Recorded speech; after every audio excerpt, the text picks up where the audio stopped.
থেকে 40 বছর বয়স পর্যন্ত এই হিলফুল ফুজুল সংগঠনের মাধ্যমে মানব জাতিকে অন্ধকার থেকে আলোর দিকে আনার চেষ্টা করেছেন, কিন্তু আল্লাহ রাসূলের পক্ষে সম্ভব হয় নাই, কারণ তার কাছে তখন ওহী ছিল না। ঠিক কিনা বলুন? হুজুর পাক সাল্লাল্লাহু আলাইহি ওয়াসাল্লামের বয়স যখন 40 বছর হয়ে গেল, তিনি চলে গেলেন জাবালে নূর, নূরের পাহাড়, কাবা শরীফ থেকে মাত্র 3 কিলোমিটার দূরে। যারা হজে গিয়েছেন আপনারা দেখে আসছেন, একবার উঠেছিলাম, এরপর যতবার গিয়েছে এখন আর সাহসে কুলায় না, এত উপরে কিভাবে উঠি। আমার বন্ধুগণ, রাহমাতুল লিল আলামিন হুজুর পাক সাল্লাল্লাহু আলাইহি ওয়াসাল্লাম সেই জাবালে নূরের চূড়ার মধ্যে একটা গুহা ছিল, যেটাকে গারে হেরা বলা হয়। হেরার গুহায় ধ্যানে মগ্ন 40 বছর বয়সে তিনি সেখানে গিয়ে ধ্যান করা শুরু করলেন, চিন্তা করা শুরু করলেন, ভাবার শুরু করলেন। 40, 17, এখানে কত বছর হয়? কত বছর? 23 বছর। 23টি বছর অনেক চেষ্টা করলাম, মানব জাতিকে কিছুই দিতে পারলাম না, কি করা যেতে পারে? 40 বছর বয়সে শুরু করলেন। যখন 40 বছর 6 মাস 12 দিন হলো, 40 বছর 6 মাস 12 দিন, এই পৃথিবীর বর্তমান যুগের সর্বশ্রেষ্ঠ সিরাত গ্রন্থ, যে গ্রন্থটার নাম হচ্ছে আর রাহিকুল মাকতুম, ওই রাহিকুল মাকতুমের মধ্যে সুন্দর করে হিসাবটা করে দেওয়া হয়েছে। 40 বছর 6 মাস 12 দিন যখন তার বয়স হলো, 6 মাস 12 দিন তিনি অনেক ধ্যান করেছেন, অনেক গবেষণা করেছেন, অনেক চিন্তা করেছেন, ফিকির করেছেন। যে 6 মাস 12 দিনের দিন এমন একজন ব্যক্তি এসে মুহাম্মদ সাল্লাল্লাহু আলাইহি ওয়াসাল্লামের কাছে হাজির হয়ে গেল। এসে বললেন, ইয়া মুহাম্মদ ইকরা। হুজুর জবাব দিয়ে দিলেন, আনা মা বিকারিন, আমি তো পড়তে পারি না। হুজুর তো বোকা ছিলেন না, যদিও লিখতে জানতেন না, কিন্তু কেউ বললে তো সাথে সাথেই পড়তে পারতেন। ঠিক কিনা বলেন? কিন্তু হুজুর বললেন, আমি আনা মা বিকারিন, আমি পড়তে পারি না। মুহাদ্দিসিনে কেরাম এটার চমৎকার একটা ব্যাখ্যা দিয়েছেন, যে তখন ছিল লাত, মানাত, উজ্জা, হুবল, এই মূর্তিগুলোর উপাসনা। কেউ চাঁদের উপাসনা করত, কেউ সূর্যের উপাসনা করত, কেউ গ্রহ নক্ষত্রের উপাসনা করত, কেউ আগুনের উপাসনা করত। এখন এই ব্যক্তি আসলো, আমাকে বললো পড়ো, এ পড়ো। আমি কার নামে পড়বো, কি উদ্দেশ্যে পড়বো? যতক্ষণ পর্যন্ত আমি মুহাম্মদের কাছে ক্লিয়ার না হয়, স্পষ্ট না হয়, ততক্ষণ পর্যন্ত আমি পড়বো না। আমি বলেই যাব, আনা মা বিকারিন, আল্লাহু আকবার। এটা তো কোনো প্রেতাত্মাও হতে পারে, কোন দুষ্ট জিনও হতে পারে। আমি একটু অপেক্ষা করি। দ্বিতীয়বার রাসূলকে জড়ায় ধরলেন। হুজুর পাক সাল্লাল্লাহু আলাইহি ওয়াসাল্লাম বললেন, আমি ব্যথা অনুভব করেছি। আবার আমাকে বলল, ইয়া মুহাম্মদ ইকরা। হুজুর জবাব দিয়ে দিলেন, আনা বিকারিন। এবার আবার জড়াই ধরলেন। হুজুর বললেন, আমি আরো ব্যথা পেয়েছি, মনে হয় যেন আমার জীবনটা বের হয়ে যাচ্ছে। এইভাবে একবার, দুইবার, তিনবার, চতুর্থবার বললেন, ইকরা বিসমি রাব্বিকাল্লাযী খালাক। আমাদের নবীজির কাছে ক্লিয়ার হয়ে গেল, বোঝা যাচ্ছে এটা কোন লাত, মানাত, উজ্জা, হুবলের নামে নয়, কোন গ্রহ নক্ষত্রের নামে নয়, আগুনের নামে নয়। ইকরা বিসমি রাব্বিকাল্লাযী খালাক। আপনি পড়ুন, যেই রব আপনাকে সৃষ্টি করেছেন, যেই রব্বুল আলামিন সৃষ্টি করেছেন, সেই রব্বুল আলামিনের নামেই পড়ুন। সুবহানাল্লাহ। কত সুন্দর কোরআন ওহী নাযিল শুরু হয়ে গেল। হুজুর পাক সাল্লাল্লাহু আলাইহি ওয়াসাল্লাম একটু ভয় পেয়ে গেলেন। একটা অপরিচিত মানুষ, গায়ের মধ্যে হালকা হালকা জ্বর চলে আসলো। রাত্রিবেলা কোরআন নাযিল হলো। সকালবেলা হেরার গুহা থেকে চলে আসলেন বাড়িতে। এসে খাদিজাকে বললেন, আমাদের মা উম্মুল মুমিনিন খাদিজাকে বললেন, খাদিজা জাম্মিলুনি জাম্মিলুনি, আমাকে কম্বল আবৃত করো, কম্বল আবৃত করো। খাদিজা রে, কেমন যেন হয়ে গেল। আমাকে একজন ব্যক্তি এসে এইভাবে 5টি আয়াত পড়াই দিয়ে গেল। খাদিজা বললেন, ওগো আমার প্রাণের স্বামী, সেই 5টি আয়াত কি কি আমাকে একটু শোনাতে পারেন? বলে, হ্যাঁ শোনাতে পারি। যারা পারেন আমার সাথে পড়তে পড়তে পারেন। ইকরা বিসমি রাব্বিকাল্লাযী খলাক খলাকাল ইনসানা মিন আলাক ইকরা ওয়া রাব্বুকাল আকরাম الذي علم بالقلم علم الإنسان ما لم يعلم সবাই একবার বলুন আল্লাহু আকবার। আল্লাহু আকবার বললে আল্লাহ খুশি হন না বেজার হন? আল্লাহ খুশি হন, তবে একজন বেজার হয়ে যায়, কি ঠিক কিনা বলেন? বেজার হয় একজন, সে কে? শয়তান। শয়তান বেজার হয় আর আল্লাহ খুশি হন, সাথে সাথে আল্লাহ পাকে ইমানদার বান্দারা খুশি হন। আবার যারা শয়তানের অনুসরণ করে ওই সমস্ত ব্যক্তিরা আল্লাহু আকবার ধ্বনি শুনলে তাদের গায়ের মধ্যে আগুন জ্বলে ওঠে, কি ঠিক কিনা বলে? আমরা সবাই মিলে রব্বুল আলামিনকে খুশি করার জন্য আকাশ জমিন আমরা মুখরিত করে একটা আওয়াজ দিতে চাই। সবাই বলে আল্লাহু আকবার, নারায়ে তাকবীর, নারায়ে তাকবীর। আমার আল্লাহ খুশি হয়েছেন, আমার আল্লাহ খুশি হয়েছেন। আমরা সবাই বললাম আলহামদুলিল্লাহ। আমরা তো আল্লাহকেই ডাকবো, যা কিছু চাওয়ার আছে চাইবো কার কাছে? আমার বন্ধুগণ, খাদিজা রাদিয়াল্লাহু তাআলা বললেন, ভয়ের কোনো কারণ নেই, আপনি আত্মীয় স্বজনের খোঁজ খবর নেন, ইয়েতিম মিসকিনকে সাহায্য করেন, দরিদ্র অসহায়ের খোঁজ খবর নেন। আপনি তো কারো কোনো ক্ষতি করেন না, আমার বিশ্বাস আল্লাহ রাব্বুল আলামিন আপনার কোনো ক্ষতি করতে পারেন না। ওহী লাভ করলেন। হুজুর পাক সাল্লাল্লাহু আলাইহি ওয়াসাল্লামের বয়স তখন 12 বছর, তখন 40 বছর 6 মাস 12 দিন। আমার ভাইয়েরা, এবার আসুন সেই 40 বছর থেকে রাসূল সাল্লাল্লাহু আলাইহি ওয়াসাল্লাম দুনিয়াতে ছিলেন 63 বছর পর্যন্ত। 63 থেকে 40 মাইনাস করেন, কত থাকে? কত? 23। আগে 23 ওহী ছিল না, কিছুই করতে পারে নাই। পরে 23-এ ওহী আসলো, আর সেই ওহীর মাধ্যমে পরে 23 বছর পুরা আরব ভূখণ্ডে যেখানে মানুষে মানুষে কাটাকাটি, হানাহানি, রক্তপাত ছিল, জুলুম ছিল, অত্যাচার ছিল, নির্যাতন ছিল, এই 23 বছরে ওহীর মাধ্যমে, কোরআনের মাধ্যমে আল্লাহ পাকের অশেষ রহমত মানব জাতির জীবনে পরিবর্তন চলে আসলো। আর সেখানে শান্তি আর শান্তি, ঠিক কিনা বলেন?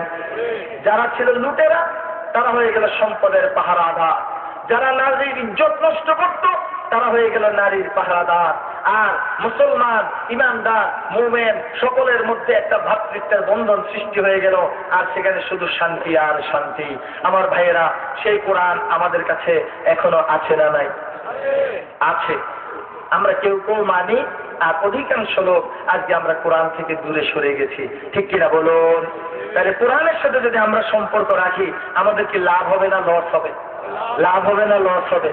এতক্ষণ পর্যন্ত এই কোরআনের গুরুত্ব বোঝানোর জন্য এই কথাগুলো বলেছি, যাতে করে আমাদের মন মানসিকতাটা ঠিক হয়ে যায়। আপনি যে যে দলে করেন না কেন, যেহেতু আল্লাহ পাক আমাদের মানব জাতির হেদায়েতের জন্য কোরআনকে নাযিল করেছেন, এই কোরআনকে ছেড়ে দেওয়ার কি কোনো সুযোগ আছে?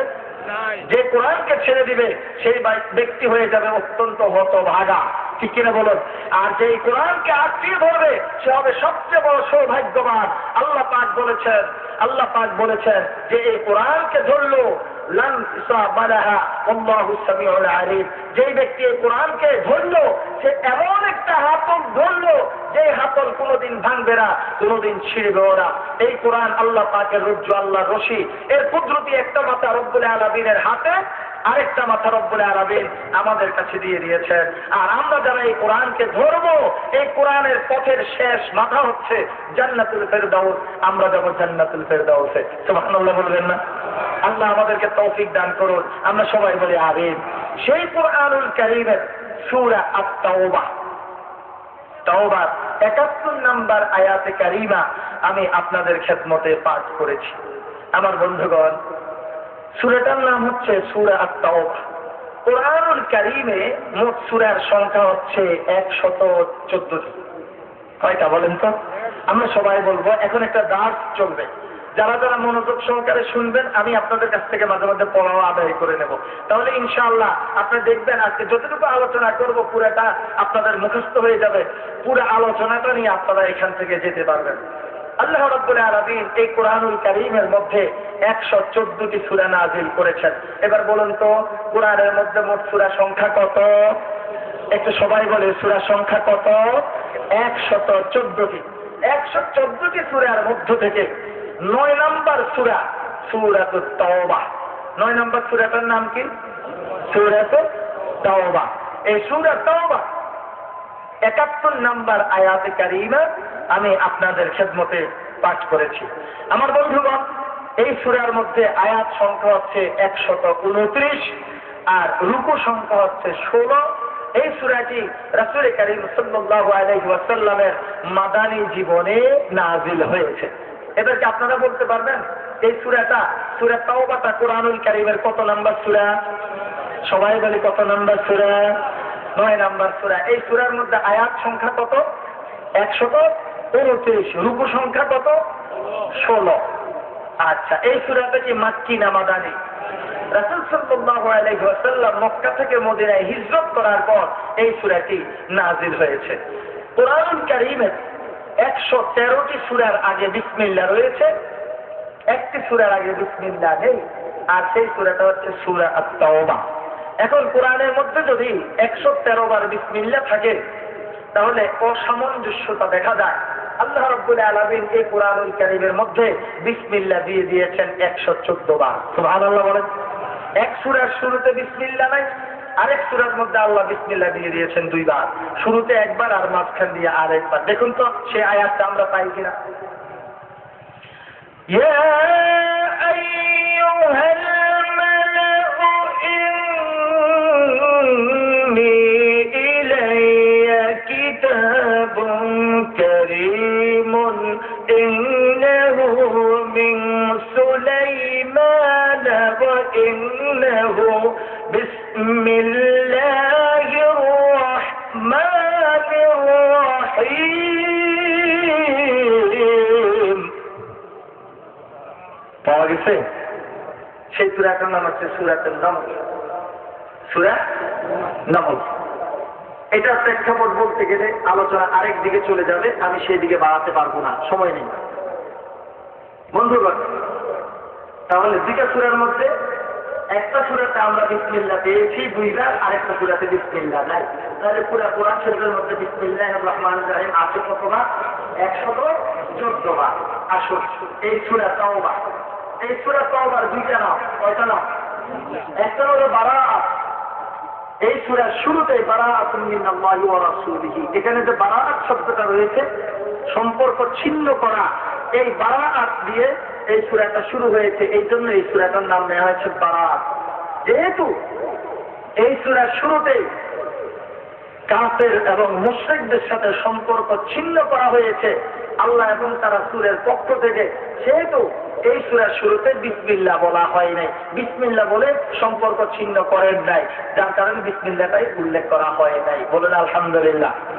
আচ্ছা, আর একটা নাম হলো আত-তাওবা। তাওবা শব্দের অর্থ হচ্ছে ফিরে আসা। তাওবা ইয়াতুবু তাওবাতান। আমার আলোচনা কি আপনাদের কঠিন লাগতেছে? কষ্ট হচ্ছে না তো? আচ্ছা, তাওবা ইয়াতুবু তাওবাতান। তাওবা ইয়াতুবু শব্দের অর্থ হচ্ছে ফিরে আসা। কিসের থেকে ফিরে আসা? কেউ কোনো অন্যায় করেছি, গুনাহ করেছি, পাপ কাজ করেছি, পাপ কাজ করার পর রব্বুল আলামিনের কাছে অনুতপ্ত হলাম, লজ্জিত হলাম, গুনাহের স্বীকৃতি দিলাম আর প্রতিশ্রুতি দিলাম আল্লাহ যে গুনাহগুলো করেছি আর কোনোদিন এই গুনাহ করবো না, এর থেকে আমি ফিরে চলে আসলাম। এটাকে বলা হয় তাওবা। তাবুকের অভিযানে কয়েকজন সাহাবী অংশগ্রহণ করেন নাই, এর মধ্যে 3 জন রাসূল সাল্লাল্লাহু আলাইহি ওয়াসাল্লামের কাছে গিয়ে ধর্ণা দিয়েছেন, হে রাসূলুল্লাহ, আমরা তাবুকের যুদ্ধে যাই নাই, দয়া করে আমাদেরকে ক্ষমা করে দেন। হুজুর পাক সাল্লাল্লাহু আলাইহি ওয়াসাল্লাম তাদের কাছ থেকে অত্যন্ত দুঃখজনক হলেও সত্য, আজকে আমরা কোন কোন মুসলমান জিহাদ শব্দটা যদি আমরা শুনি আমাদের গায়ে আগুন জ্বলে ওঠে, ঠিক কিনা বলেন? কোরআনুল কারীমের মধ্যে 5 শতাধিক আয়াত আছে জিহাদ ফি সাবিলিল্লাহ। আমার বন্ধুগণ, জিহাদ বলতে শুধু কেবল অস্ত্র হাতানো আর মানুষ খুন করো, এটা জিহাদ নয়। জিহাদ শব্দটা এসেছে জাহাদুন থেকে, ইংরেজি প্রতিশব্দ হচ্ছে স্ট্রাইভ হার্ড। ট্রাই শব্দের অর্থ চেষ্টা করা, স্ট্রাইভ হার্ড শব্দের অর্থ হচ্ছে প্রাণান্তকর প্রচেষ্টা চালানো। কি প্রচেষ্টা চালানো? অন্ধকারে নিমজ্জিত মানব জাতিকে আলোর পথে আনার জন্য যে কাজগুলো করা হয়, এটাই হচ্ছে জিহাদ ফি সাবিলিল্লাহ। জিহাদ ফি সাবিলিল্লাহর কাজ হচ্ছে মোট 5টা। কয়টা? দাওয়াত ইলা আল্লাহ, শাহাদাত আলা নাস, কিতাল ফি সাবিলিল্লাহ, ইকামতে দ্বীন, আমর বিল মারুফ ওয়ান নাহি আনিল মুনকার। কয়টা গেল? এই 5টা হচ্ছে জিহাদ ফি সাবিলিল্লাহর কাজ। এর মধ্যে কোথাও কি রক্ত কাটাকাটি হানাহানির কথা আছে? নাই। আজকে যে সমস্ত মুসলমানেরা, পথভ্রষ্ট মুসলমানেরা ইসলামের নামে মসজিদে হামলা করে, ইসলামের নামে মাজারে হামলা করে, ইসলামের নামে আদালতে হামলা করে, আমি স্পষ্ট ভাষায় বলতে চাই, কোরআনুল কারীমকে সামনে রেখে ওরা ইহুদিদের একটা চক্র, ওরা প্রকৃতপক্ষে খাঁটি অর্থে মুসলমান নয়। ঠিক কিনা বলুন? একটা জঙ্গি সংগঠন, নাম হচ্ছে আইএস। শুনেছেন আপনারা? তদন্ত করে দেখা গেল সেই আইএস এর প্রধান হচ্ছে একজন ইহুদি।